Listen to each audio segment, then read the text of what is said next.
What is going on, movie meals? So yes, Game of Thrones, episode 5, season 8, review and reaction, right here. I waited to do this one a little bit later in the day. I wanted to rewatch the episode. I watched it last night, and then rewatched it again this afternoon, or this evening, and I wanted to rewatch it. I also watched the little, they put out like a 30-40 minute documentary. I watched that as well today. And I had a lot of conversations because this is a very divisive episode. This is a very divisive season. Fandom has changed quite a bit. And I had conversations immediately after the episode last night, as well as immediately, all day really this morning with people I still haven't read the books. I'm waiting for this last episode, and then I'm gonna start reading them this summer. But I'm not saying I know as much as the book readers. I don't. I do know a lot about the books. There's a lot of things I do know, but I do know that there's a lot of knowledge I don't have. There's a lot of context I don't have that I'm excited to get. But with that being said, I had a lot of conversations with these episodes with friends who have read the books, who haven't read the books, who have read some of them, who haven't read any, who are, big into this, storytelling, this world, who critique movies very similarly that I do, and it's been really divisive. It's made for great conversations, which has been fantastic. But that's something we got to remember, is keeping it at great conversations and not turning it into hostility, which is all I've seen online. But anyway, let's get into the episode. So to start, I'm loving this season. I'm really having a good time with it. I really liked this episode. And I'll start with the things that I really, really like, that I think most people would say, even the people who didn't like the episode, most of the episode would agree with, conversations. I really liked basically anything with Tyrion. Tyrion and Jaime was the highlight of the entire episode to me, was Tyrion's conversation with Jaime in the tent. Again, spoilers, why are you watching this? What are you doing? If you weren't expecting spoilers. But I really, really loved that conversation. I thought it was top acting at its peak. It was top writing at its peak. It was just absolutely fantastic. And I enjoyed Tyrion talking to Varys at Varys's execution. I really liked Tyrion talking to Dany, bringing up the Varys stuff. And a lot of people don't like how Varys went out. It was a little, I don't disagree with the rushness, but I also don't agree with it. You know what I mean? Like, I get why people are like, oh, it's too rushed this season, last season, too rushed, should have made it 10 episodes. I don't necessarily disagree with that. I'm enjoying what I've gotten so far. I like to look at these shows as like documentaries. This is what happened. It is quick. I don't know what you could really add outside of just a lot of conversations about the events we know are coming up, which could drag. I could see that being a possibility. It just depends on the team writing, how they ended up doing that, had they extended it. But they didn't feel they needed to. They felt this is the way to do it, and it's working for me for the most part. I'm really enjoying it. I'm not going to argue that it shouldn't have been longer. I don't know. I would have accepted more episodes, obviously. This is what we're getting, and I'm enjoying it. I've really enjoyed all the episodes. I've really enjoyed all the battles. A lot of people are really complaining, lack of character development, all the character development we had, we've thrown it out the window.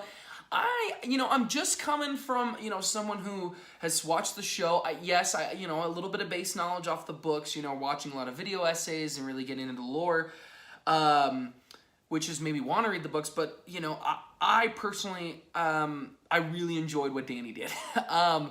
I think we have seen not only the tendencies of this person who has been held back by advisors to be vicious, and at times wasn't held back, and we've seen that throughout the entire season, I believe. Yes, there's the argument of, now it's innocence. Now, it was the bad guys. Now she's the bad guy. And I think that's the thing that really threw people off, is that all of a sudden it was like, why are you doing this? We like this character. We love this character. You're supposed to be the hero. And to me, that's what Game of Thrones has always kind of been. It's turning the head, turning people, the heroes to the villains and villains to the heroes. And you kind of sympathize with everyone. And I really enjoyed that. So I get why Dany did it. I don't like that Dany did it. She made a mistake. I get now where John's coming from, being like, I made a big error here with this girl. And I like it. I think it's accurate to her development from the show standpoint. I think it really, really worked. And she slowly has lost everyone. And she finally decided, you know what?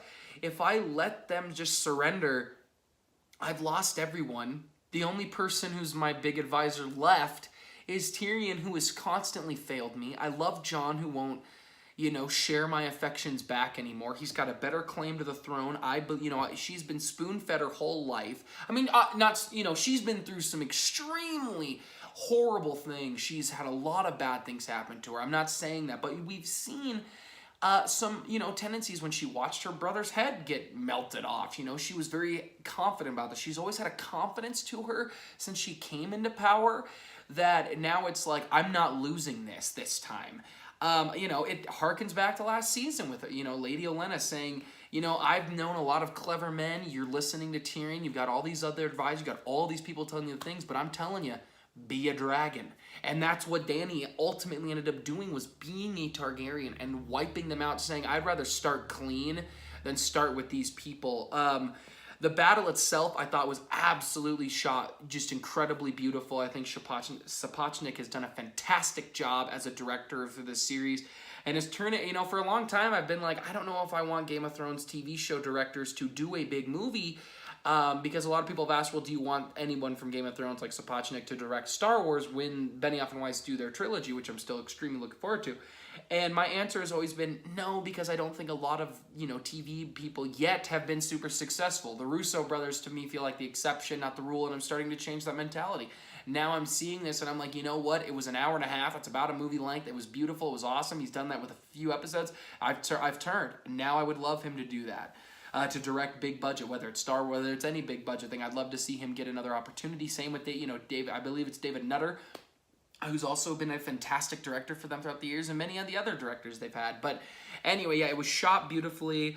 I loved all the stuff with Arya. I really, really, really enjoyed following her and seeing this collapse, and that she's, at some point at the end of the day, this list doesn't matter. I don't need to be the one to kill Cersei, and what matters is surviving, seeing her trying to protect people and not. And just at the end, a lot of people don't like her riding off on the horse. The horse was conveniently there. Yes, it could have been Bran. That theory's going around that Bran sent it to protect her. I don't know. I got to see the next episode to find out. I'm okay with it, though. Maybe it's a little bit of the hero kind of getting away on the obvious, trope of, I got the horses here, perfect. It's, maybe a little bit of a plot hole, but that's fine with me. I really enjoyed it. The Clegane Bowl I thought was incredible. I thought it was absolutely fantastic that these two brothers who have been at war forever and have truly hated each other more than anybody else became the biggest thing. I thought their fight on the staircase to nowhere was absolutely breathtakingly beautiful. They've turned the Mountain. Not only was this big, strong, physical human, but they turned him into a White Walker. You give the power of a, you gave him a little bit of that Benjen Stark power. Benjen Stark power. Benjen Stark was kind of half human, half Walker, and this is the true with the Mountain. But it felt more Walker, which gave him a little bit more power to kind of handle things along with his big build and body mass. And I just love that the Hound always knew he was never coming back from this battle. And so he took him out, took the Mountain out with him, and took him out, falling to their death in flames, which is, it's irony coming back around. And I really, really, really love that. I like Jon. A lot of people don't like Sir Davos was charging into battle, but what he did it at the Battle of the Bastards. What are you talking about? He just wasn't the first to charge. He had the line, we might as well be taking shits back here, and he pulled his sword out and he ran and took the archers and said, we got to go help. And I really liked it. Grey Worm doing what he did made me really mad because out of everything, that was the most blue. He isn't the type to just jump to conclusions, but he took Dany as a signal that, I can let loose, and Dany wants to let loose, and this country has wronged us since we've been here, and we're going to wipe them out. And I dug it. I don't get that, this character development. I think these people are just being people. You can't, a lot of people don't change. A lot of people don't drastically change. Yes, Jaime, I do get the Jaime thing a lot more than the others. A lot of people are upset how, Jaime's character development went completely that is completely out the window, so to speak. Harkening back to season 1, I've seen some stuff about, but I don't know if I hate it. I don't know if I love it yet. I think I still need a little bit of time. I did love Cersei being so confident till the end that it's always worked out. It's always worked out. We will, and it's finally like, no, everything is kind of falling apart. We need to leave. And I love that she finally lost it, and she was sitting there screaming at the end to only one person that she wanted to live and it didn't matter this time, that she was going out. I didn't need her to be taken out with a dragon. I didn't need Dany to get the satisfaction. I didn't need Dany to fly right over and just take her out. I get why a lot of people do. I didn't. I liked seeing her slowly just get destroyed this episode and slowly struggling. I really, really enjoyed that. And to see her kind of grasp as the villain she's been to be like, I want to live, and we know she's not going to, it was satisfying for me. For Jaime being around the one he truly loves, he said it all season. We don't choose who we love. He has said that all season. He's always loved his sister. He came into the world with his sister. He left the world with his sister. And to me, it worked. Yeah, there was a great meme I saw where it was,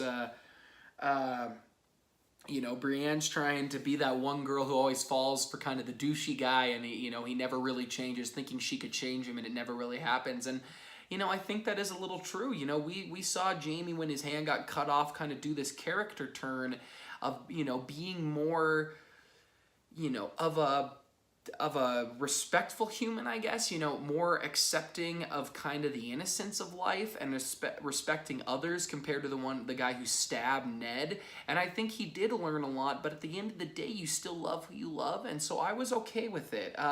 Would I have preferred him to stay with Brienne? Probably too, but I was okay with this arc of him going and finding her. I was okay that Arya wasn't the one to take out Cersei. I'm just, plans change and things change when people do other events, and I think Thrones has always shown that, and I've really, really dug it. I've had a lot of conversations with people who really didn't like it, and I really dug it. I get a lot of people I've seen a lot of people who, who have read the books online and friends who were really upset because they really love the way Jaime's arc has gone in the books, and it is hard to separate. That's personally why I kind of wait till after to read the books, because then I can kind of get the show out of my mind, but I still love it for what it is. But that's just me.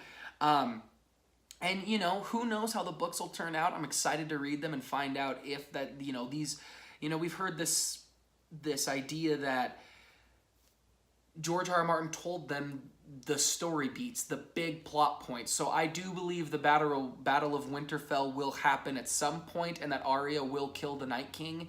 I do believe that at some point Dany is going to light up King's Landing, and that Cersei and Jaime will die together. I mean, I do think those are most likely going to happen for the show or for the books. And I'm excited to read them to really find that out. Yes, there's a lot of characters that are going to be different, which is fine. But I think it's going to be okay. Going into next episode, I think Jon is going to kill Cersei. Dany. I think that is going to happen. That's kind of the only thing I'm very confident about. I hope Bronn gets his castle and we get to see him come back. And I have turned a little bit. I did say, again with the episodes, could there be, do I want more? Yes. Could they have done it in a way that worked? Yes. Could they have made it 10 episodes and it would probably do solid? Yes. Would it have dragged a little bit? I don't know. They didn't do it.